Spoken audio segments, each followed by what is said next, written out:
Sobat Data, berjumpa lagi di acara Ngopi, Ngobrol Perkara Inflasi, podcast yang menghadirkan informasi yang informatif dan menarik yang tentunya seputar inflasi.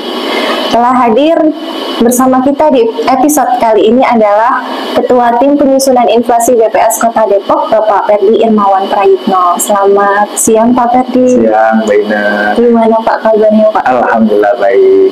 Alhamdulillah.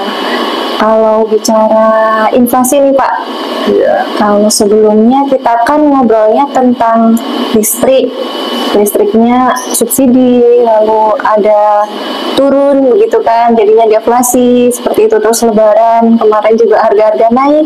Nah Ya, kalau betul. di Mei nih Pak, Depok bagaimana tuh Pak? Oh iya, baik Mbak Ina. Bulan Mei ini Depok nggak tahu ya, alhamdulillah atau tidak ya.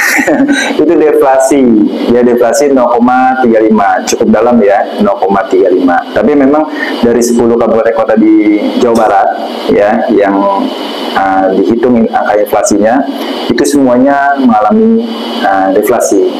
Termasuk juga dengan nasional juga deflasi, yaitu 0,37. Kalau kita Depok deflasi 0,35.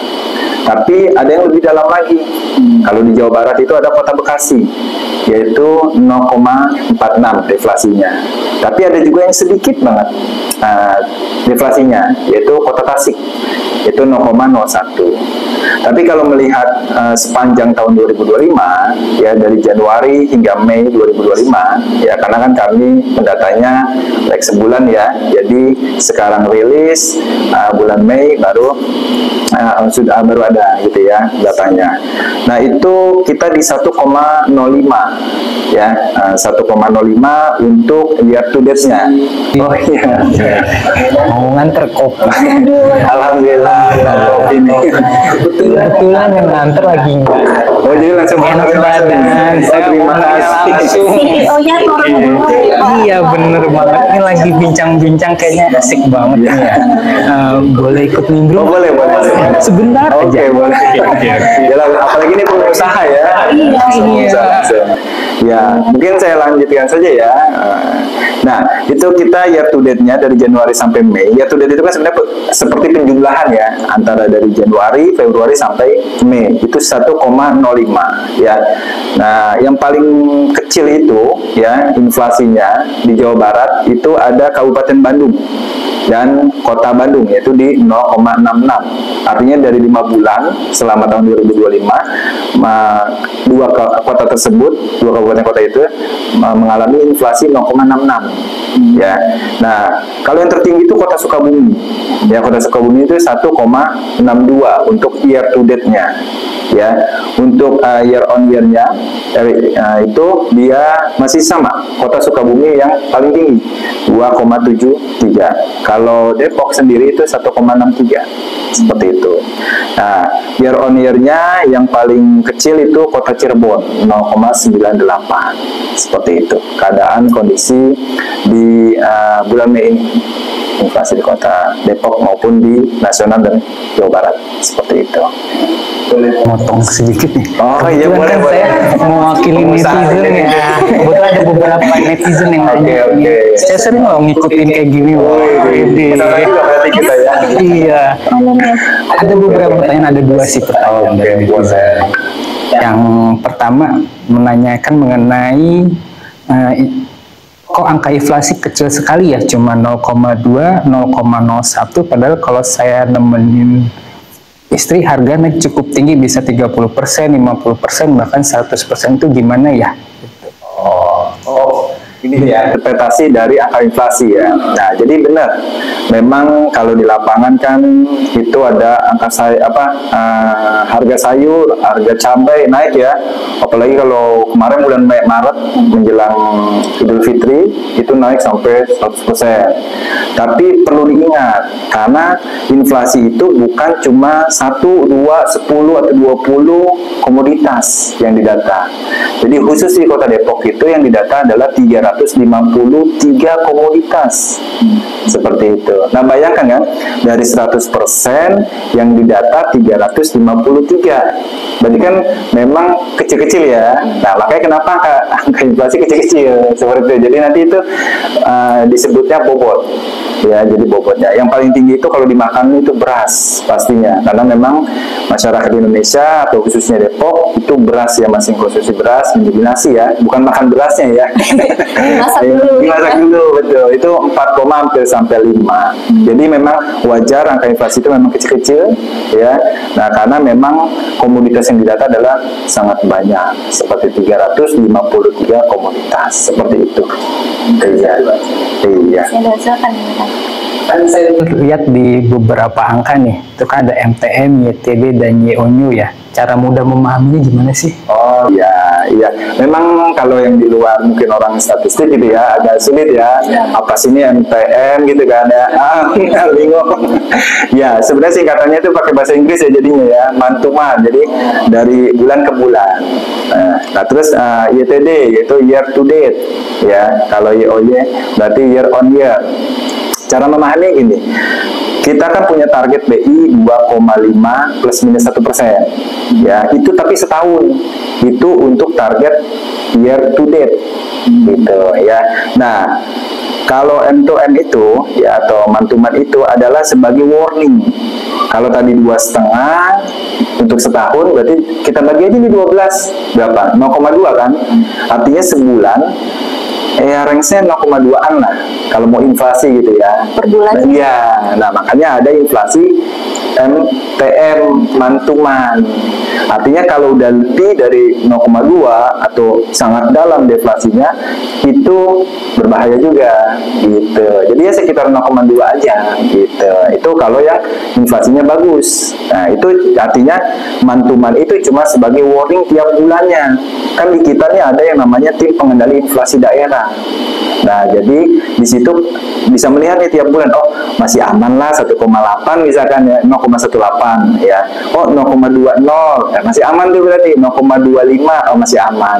Tapi kalau udah jauh dari angka itu, nah itu menjadi warning. Lalu year to date itu adalah yang target BI tadi. Misalkan kayak sekarang udah bulan Mei nih, harusnya berapa nih? Seperti itu angkanya. Nah, itu cara memahami, jadi year to date itu bergerak. Atau penjumlahan angka Januari, Februari, Maret, April, Mei. Nah, itu year to date. Nah, itu posisi bulan Mei. Misalnya sekarang kan bulan Mei ya. Nah, berarti year to date itu penjumlahan inflasi bulan Januari, Februari, Maret, sampai Mei. Kalau year on year, kalau sekarang bulan Mei, berarti itu menghitung dari bulan Juni 2024 sampai bulan Mei 2025. Setahun. Dia selalu jaraknya setahun gitu. Kalau besok rilis bulan Juli, berarti data sampai Juni kan? Berarti bulan Juli 2024 sampai Juni 2025. Ya, year to date, year on year itu selalu setahun, itu 12 bulan. Mungkin seperti itu pemahamannya. Mudah-mudahan bisa mencerahkan bagi pengusaha.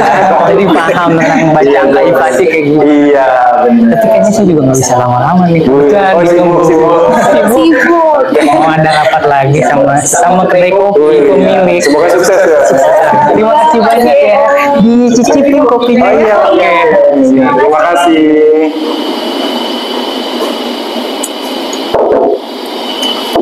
Udah seger lagi nih Pak, udah minum ya, kopi. Udah minum kopi ya.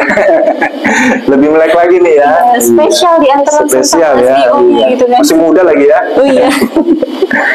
Kemudian nih Pak, balik lagi nih ke inflasi.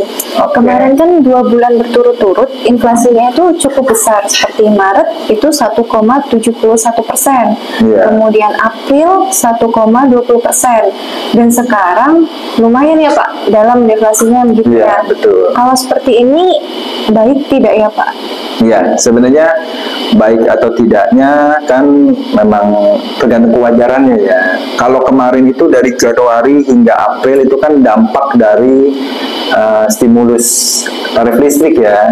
Nah, artinya di Januari Februari kita deflasi karena Januari Februari kita deflasi karena memang ada penurunan harga diskon ya 200 yang listriknya 2.200 ke bawah itu dapat diskon 50%. Nah, tapi Maret dan April mereka kembali lagi ke normal. Jadi kan naik nih, jadi inflasi kan. Ya, nah itu sebenarnya 4 bulan itu memang tanda kutip ya terganggu oleh stimulus itu. Nah, kalau yang sekarang ini benar-benar nih udah tidak ada gangguan stimulus ya. Nah, kalau kita lihat ini baik atau tidak, memang udah wajar sih sebenarnya, ada kadang inflasi, kadang deflasi, kan nggak mungkin inflasi terus atau deflasi terus gitu. Kayak misalkan harga cabai di bulan Maret menjelang Idul Fitri pasti kemungkinan besar naik tuh, daging, cabai, telur dan sebagainya. Tapi kan lama-lama dia akan kembali normal. Makanya pada bulan Mei ini akan mengalami deflasi seperti itu. Berarti ini termasuk dampak dari sebelumnya yang harga barang-barang itu naik begitu ya Pak? Betul, salah satu. Jadi dia mau kembali normal. Tapi kalau kita melihat year to date-nya kan tadi sudah dibahas ya sama pengusaha kopi juga. Kalau kita gampangnya gini, kan kalau Pemda itu sebenarnya acuannya year to date. Ya, jadi inflasi yang berjalannya itu sekarang sudah 5 bulan. Kalau kita gampang hitung matematika berarti 5/12. 5-nya itu 5 bulan untuk setahun 12 bulan dikali misalkan minimalnya tadi kan 1,5 ya kan, 2,5 plus minus 1 berarti kan 1,5 sampai 3,5 kan, dapat angka 0,63. Nah, terus kalau kita lihat angka besarnya ya, range maksimalnya itu 5/12 kali 3,5 kan, berarti 1,46. Berarti range pada bulan year to date ini pada bulan Mei harusnya di kisaran 0,63 sampai 1,46. Sedangkan tadi sudah dibahas adalah kita 1,05. Artinya di dalam range kan. Ya, untuk secara year to date berarti ini Pemda bisa bernafas lega nih. Masih aman. Masih aman, betul. Masih aman angkanya seperti itu ya. Kalau tadi juga disebutkan nih Pak, kalau di bulan Mei itu di 10 kabupaten kota di Jabar itu mereka mengalami deflasi ya? Betul. Kalau boleh tahu faktor penyebabnya itu seperti apa gitu Pak? Apa yang menyebabkan hal tersebut? Ya, mungkin rata kali ya. Jadi itu kalau lagi deflasi semua. Lagi inflasi semua, sampai kan nasional aja juga deflasi ya. Tadi 0,37 ya. Untuk khusus Jawa Barat dari 10 ini yang pertama ya, kalau dilihat dari datanya itu daging ayam ras. Mungkin pas kemarin Idul Fitri naik tinggi, terus April masih belum terlalu turun mungkin, tapi tidak terlalu turun, mungkin sekarang sudah kembali normal. Jadi di Jawa Barat itu daging ayam ras sampai menyumbang andilnya minus 0,11 ya persen. Lalu bawang merah, cabai merah, bawang putih juga menyumbang deflasi 0,02%. Lalu juga ada cabai rawit ya, mungkin Mbak Ina belanja kan cabai rawit lagi murah gitu kan, bawang lagi murah, nah, mungkin stoknya juga banyak, terus harganya kembali normal, terus mungkin ada panen raya dan sebagainya. Itu biasanya itulah yang menyebabkan faktor-faktor kenapa deflasi. Khusus di kota Depok itu adalah bawang merah nih, lumayan nih.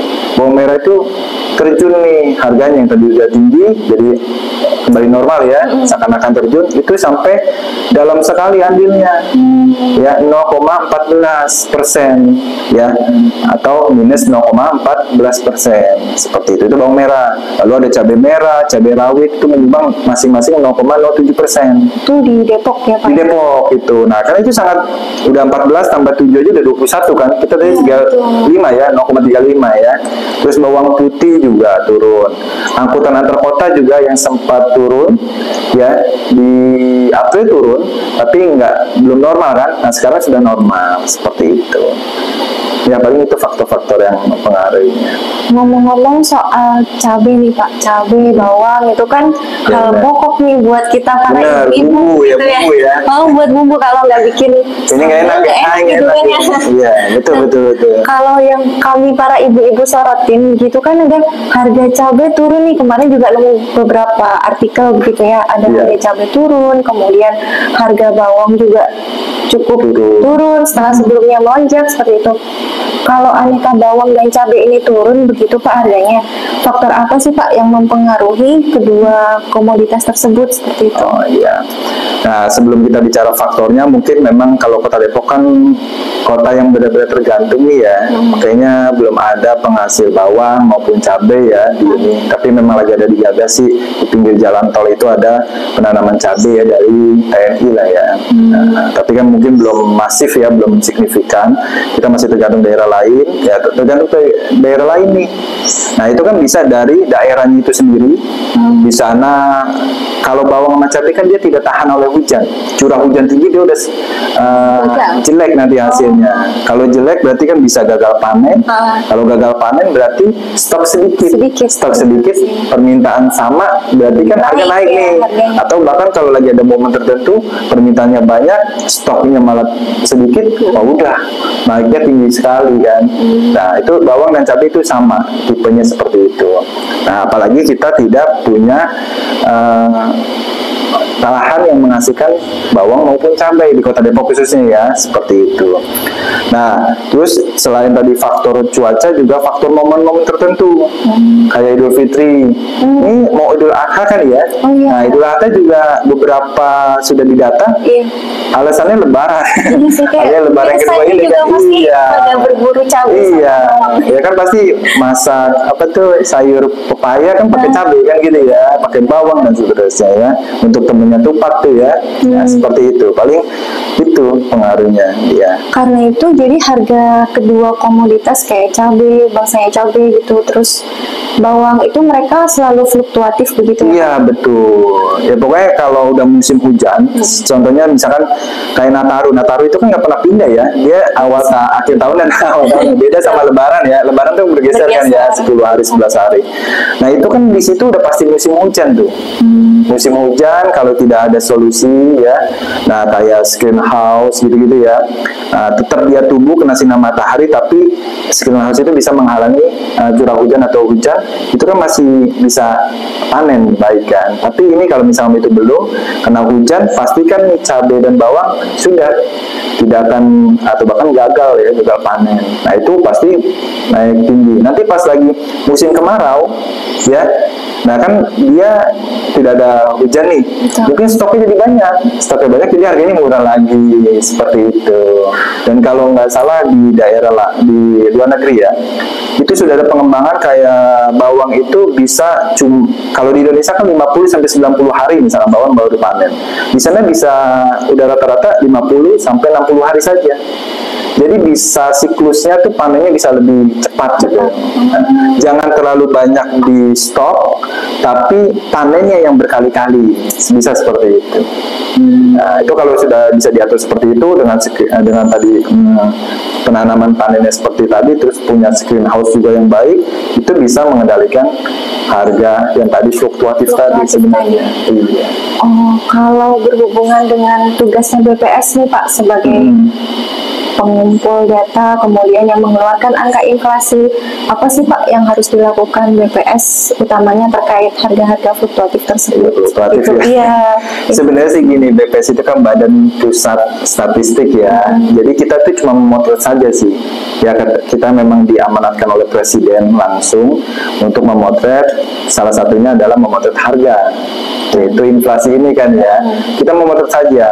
Nah setelah dapat data, ya kalau ada pemangku kebijakan pemerintah setempat ya, pemerintah data kami ya, terus nanti mungkin mereka minta masukan, usulan, ya kami sangat-sangat senang gitu ya untuk membantu. Dan alhamdulillah minimal kami itu diundang setahun itu untuk rapat TPID, tim pengendalian inflasi daerah itu minimal 2 kali.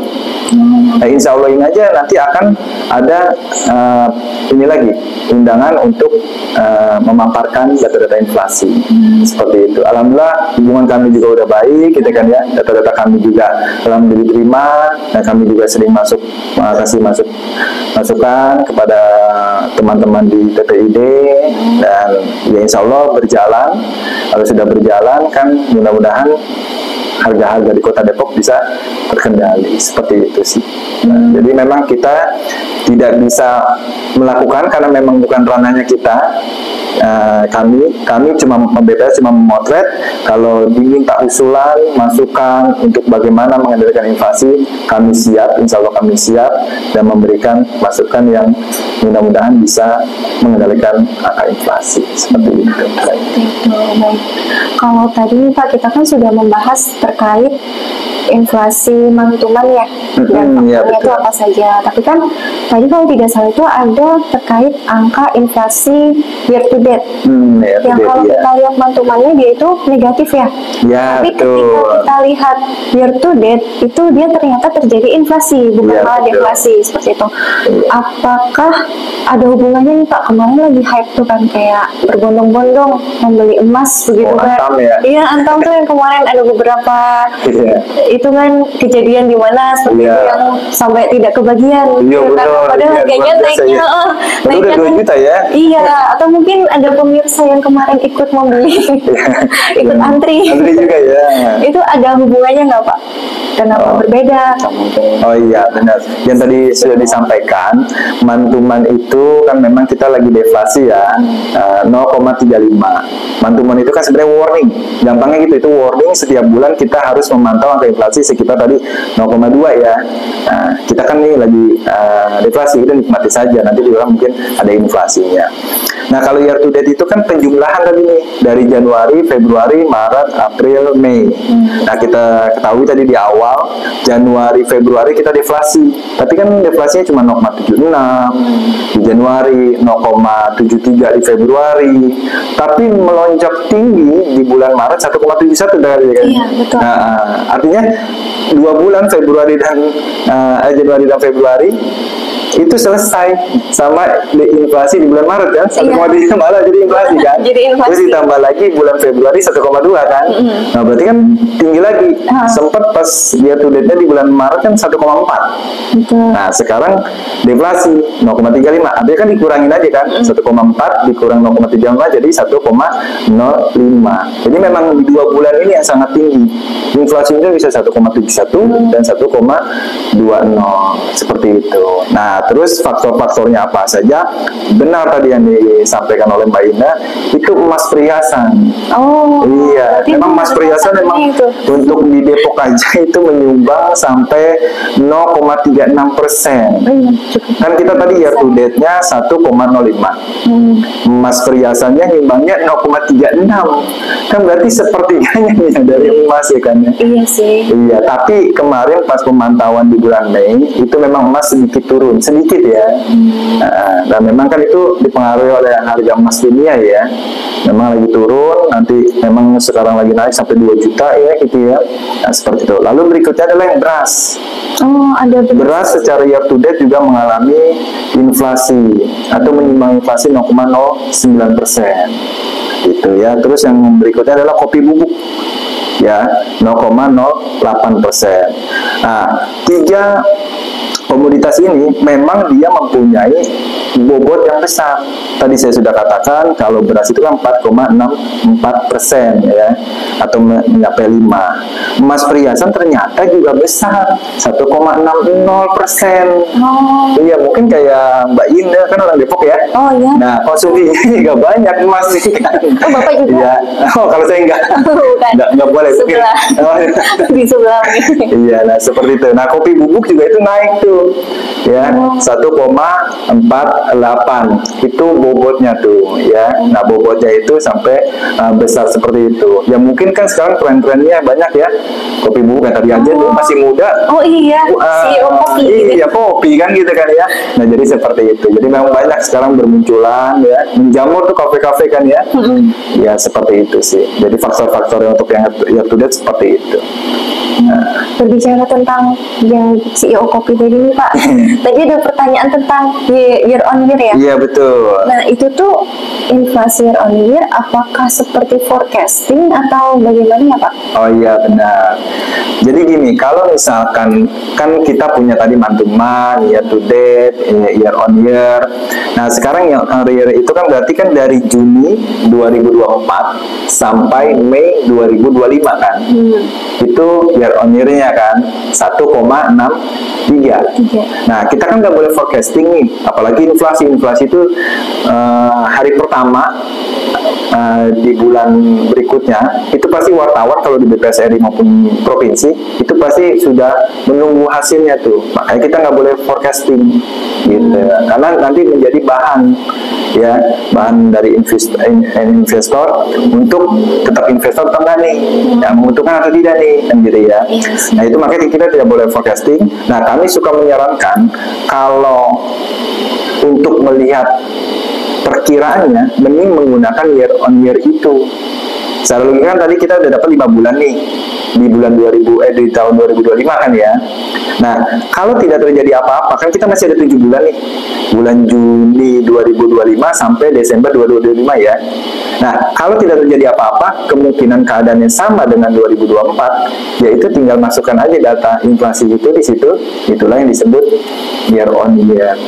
Artinya perkiraan kita, inflasi kita itu 1,63 dan itu masuk ke dalam target BI 1,5 hingga 3,5, dan insya Allah kalau masuk range-nya BI itu aman bagi pengusaha, aman bagi masyarakat, seperti itu. Jadi kita nggak boleh forecasting, tapi kalau mau perkiraan bisa pakai itu. Bisa pakai IOI. Iya. Baik, sepertinya untuk wawancara kali ini cukup sampai di sini. Terima kasih sekali lagi ya Pak ya. Terima kasih banyak karena sudah berkenan hadir mungkin di tengah jadwalnya yang padat. Kita mungkin habis ini mau ada talk show lagi Pak. Tadi pagi udah ada, sini sudah. Kali ada. Sore serak ya, makasih. Baiklah Sobat Data, sekian obrolan kita mengenai inflasi yang sangat menarik ini. Sampai jumpa di podcast Ngopi selanjutnya. Untuk saran dan komentar dapat ditulis di kolom komentar. Dan akhir kata, Assalamualaikum warahmatullahi wabarakatuh. Jangan lupa untuk like, komen, dan subscribe. Bye. Pak, kopinya jangan lupa.